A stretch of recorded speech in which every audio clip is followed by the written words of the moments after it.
Hi guys, welcome back to the Hangout. It's Syd. I am so excited to introduce this week's guest, Vance Joy on the show. Yo. Yay! Hey.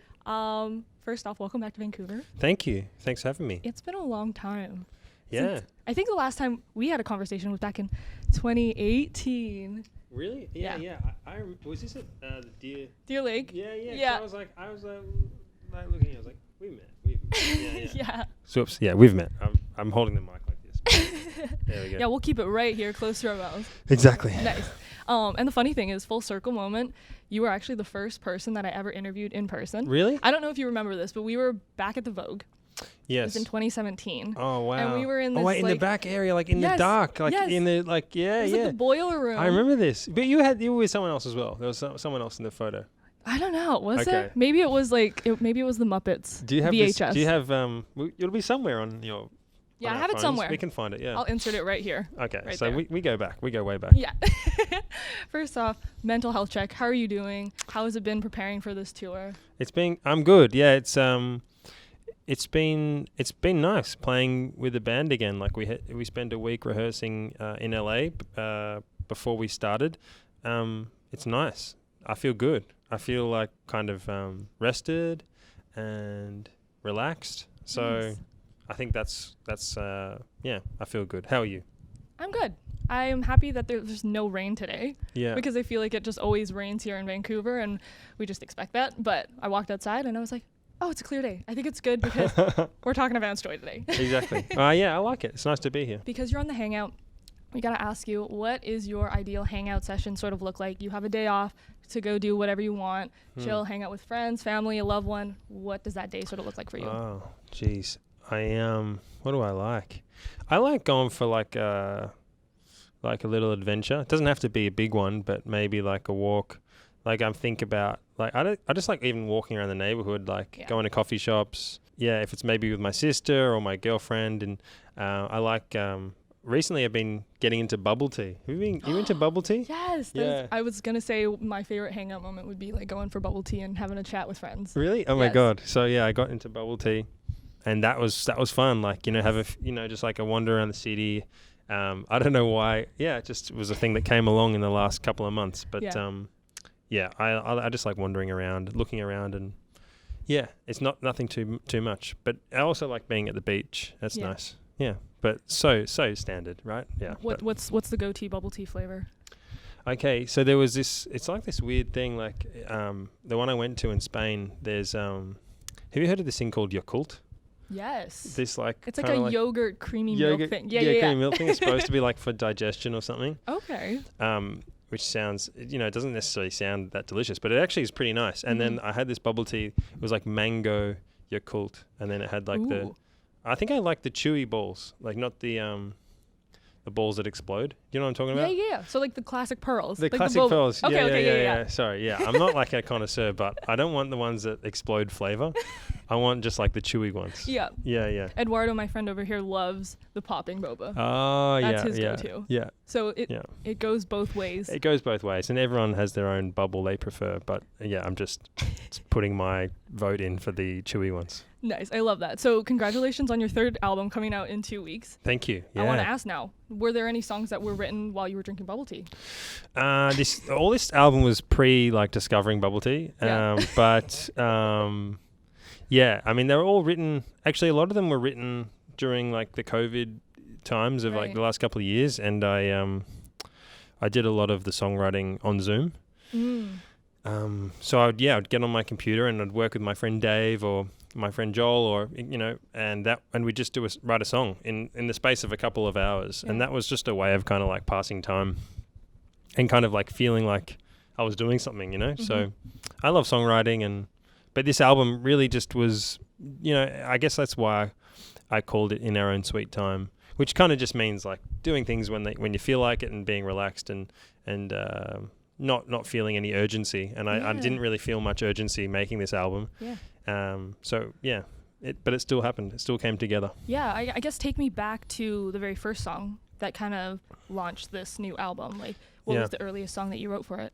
Yeah, I made this song called Don't Fade. And that was just before. That was in 2019. And I remember just it being in the studio, I went to my friend Dave's house in Malibu. He had this really nice guitar riff, and then I just started singing some like kind of melody, kind of for the verse, and I was kind of mumbling some lines, and it was like, I wish you could see, wish you could see what I see, and he was like, are you saying I wish you could see what I see when I'm seeing you? And I was like, yeah, I think like that I wasn't saying that, but that's beautiful. Yeah. And it's funny how that sometimes happens when you're co-writing, like someone will like kind of mishear your mumbling, and then it'll end up being like a beautiful thing. So that, and then I started singing it, and I was like, wow, this feels really special. So that really, I knew for like even when I was kind of like not writing heaps of songs, I knew I had a good song in the bag, and that was good. Is there a reason why you chose that to be the opening track of the album, or what was the decision behind that? Usually, yeah, I think like when you're choosing the album track listing, it's like, I don't know. My producer, Ryan Hadlock, this is like when I made my first album, he said, choose like, you know, the opening and ending track, like find something that's kind of for you that's like the emotional, like I guess the most emotionally powerful songs. And Don't Fade for me was like the first song I wrote that I was really excited about, but I also felt like, I don't know, it's like my favorite child from the album. And then That's awesome. And then this other song, Daylight, was like a song I wrote by myself on my piano at home, and that also felt like a nice moment, you know, just writing a song on my own, kind of bit more of an intimate storyline. And yeah, so I just found those two kind of counterpoints. That's a pretty smart word, counterpoints. Yeah, there you go. Brand it. Yeah, sure. Counterpoint. Yeah, wow. I want to ask, what's the most challenging song on the album, or that took most time for you? Okay, yeah. What was the challenging one? There was some, for me, like the songwriting processes weren't so challenging, like in terms of they, you know, they all kind of made sense. Probably the longest and the most stuck together song is a song called Way That I'm Going. It still came together fairly easily, but I took the pre-chorus from a song I'd written at a co-writing session like in 2019. Oh, nice. And I liked the pre-chorus, and it goes like, see the birds, they can fly anywhere. See the moon, it can shine anywhere, everywhere.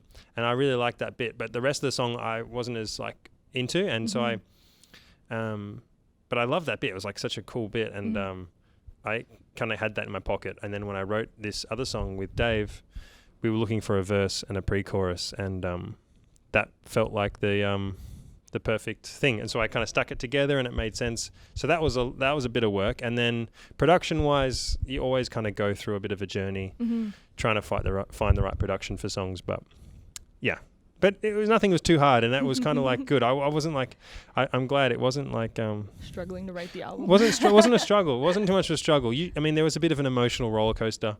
Yeah. Like listening to mixes, because I got so attached to the demos that I was like listening to them. I was like, oh, is this the right decision? Or, you know, and you kind of micromanage and like analyze every little detail, and it drives you a little bit crazy. Yeah. But to the point where I'm like, whatever. Like I can't even listen to these songs anymore. But now I've had a nice bit of distance, and so I'm kind of looking forward to maybe 3 months from now when the album's out, and I can just be like, cool.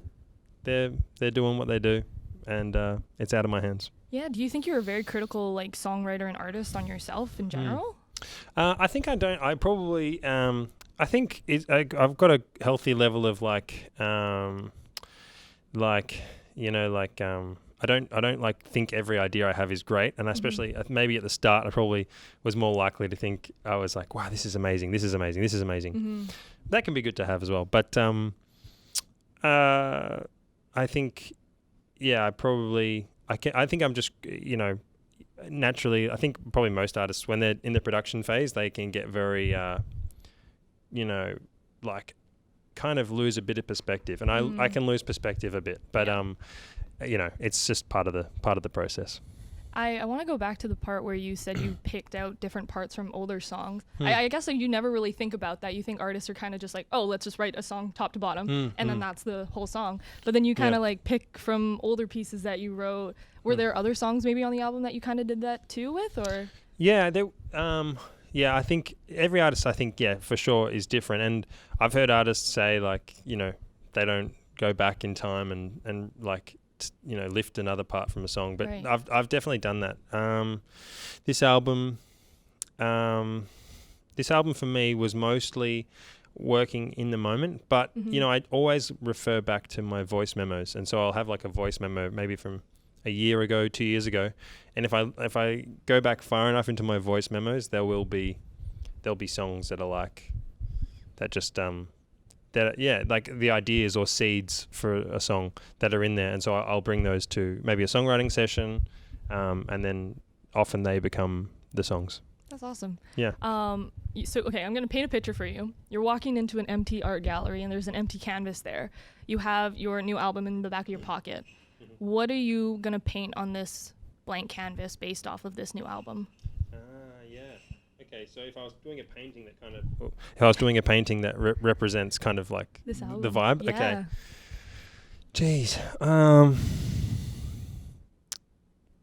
I don't know. I think color-wise, I like the colors that I was gravitating towards was kind of like blues and yellows, and I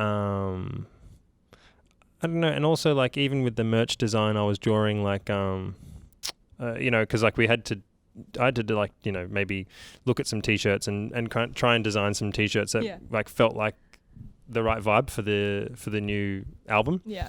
And I drew like a daisy, which is kind of basic, but I see daisies everywhere now, and I think daisies are they never go out of fashion, but I think daisies are good, and they're hot right now. And I drew them, and I was drawing some daisies and flowers, and so I'd probably draw like flowers and trees and like kind of like natural stuff, I guess. Like, because I feel like a lot of the songs are kind of about connection, and maybe connecting with nature is a bit on the same wavelength. I love that. I want to talk about Clarity, because it's like the latest single off the album, which it's like roll down the windows, get in a car, I'm gonna ride and enjoy the summer. And I feel like the album is released just in time for like the spring summer peak, and it's gonna be perfect for everything. I can't wait to hear it. I'm like, I already know it's gonna be amazing. Oh, legend.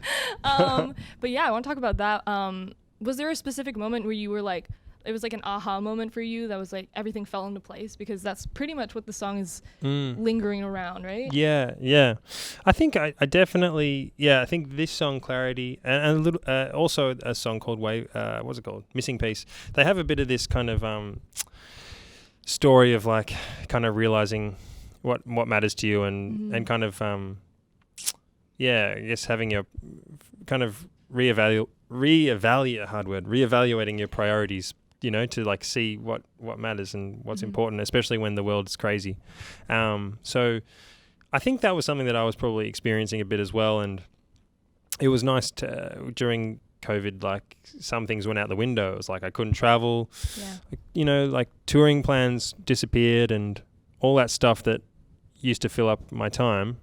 And I kind of feel like, I don't know, it was nice. I felt like, especially at the start, I know there was like hectic stuff happening and people were really struggling, but I was pretty lucky, and I was just felt like I was a kid, with a few weeks off school or something, and it was really nice. And and I think as well, like, even like people realize like the friendships that really like were like strong and 100%. centering and got them through. So I felt like I kind of had that same kind of thing. I kind of just like stripped things down to the bare necessities, and that was really cool. So I think some of the songs are about that too. Totally. Long way around that answer, but no, totally. I was gonna ask, what did you kind of learn anything during the pandemic? Because I guess everyone went into it panicked and then came out realizing, oh, I learned something about myself, or I learned that I could take it slow here or there. Was there something that you kind of had like maybe an epiphany about during the pandemic? Yeah, I'm sure there was some subtle changes, and I guess I feel like I'm not so the need to rush around is probably not as I probably just look at things from a slightly different perspective now, and I think people saw whatever, like when the stakes are, you can get sick and die, you kind of look at your whatever was stressing you out. Maybe it's the emails in your inbox, and you kind of just got to be like, all right, well, I can let some of these like sit there for a little bit without having to answer every single thing. And, But, you know, I'm not like some wise guru now. I definitely still working on it. But I also read, what did I read? The Power of Now. Have you read this book? The Power of Now. It's by Eckhart Tolle. I don't know how to say his last name, but his book is amazing, and it's just about being present and kind of learning to turn off your thinking mind, and like just knowing that the thoughts that are circulating all the time is like your ego, and you can just take a little vacation if you try and become present. And so that for me probably was something that I really read that and tried to take it on board, and I try and be present, I guess. And awesome. he gives you some tools, so highly recommend. I also heard that you learned how to cook during the pandemic. What were the top 3 signature dishes now? Signature dishes, yeah. For yourself. The signature dishes, and I think that's like, what do you call it? That's an exhaustive list. But I would say, I mean, it's so easy. You just put a piece of salmon in the oven for like 15 minutes and it's good. But so there's that. And then potatoes, I would like slice them really thinly, and then put oil and salt, and then some anchovies, and like you make it like this layered up thing. That's good. Fish and chips. I mean, everything's kind of fish and potato, so it's pretty limited. And like I made the broccoli pasta, which was okay. I made it like probably like 10 times, and twice it was good, and once it was really good, and then the other times it was like, you could be like, yeah, it wasn't good. So I can't claim that I became a chef, but at least I can fend for myself in the kitchen now. Nice. Yeah. I feel like that's something that I need to learn. Okay, I'll wrap it up with one more question. It's our signature question on the Hangout. It's big or small depending on how you see it, but how do you think music has sort of impacted you over your life and maybe in your career as well? Wow, that's a good one. Okay, well, music, I think music is just such a source of joy and connection. So I think, it inspires me. It probably brings you in touch with your emotions a bit. So if you kind of, if you need a way to find a pathway to like feeling something, songs can kind of break down the barriers, I think. So totally. That's what they do for me, and that's what I like about making them. Yay. Yeah. Well, I'm so excited Vance Joy plays Rogers Arena tomorrow night. His biggest venue here. Whoa, yeah, it is. It is. Show? Jeez. I know. It's okay. The pressure's on. No pressure's on. Yeah, I know. Well, we're so excited. Thank you so much for being on the show. Thank you. That was Vance Joy.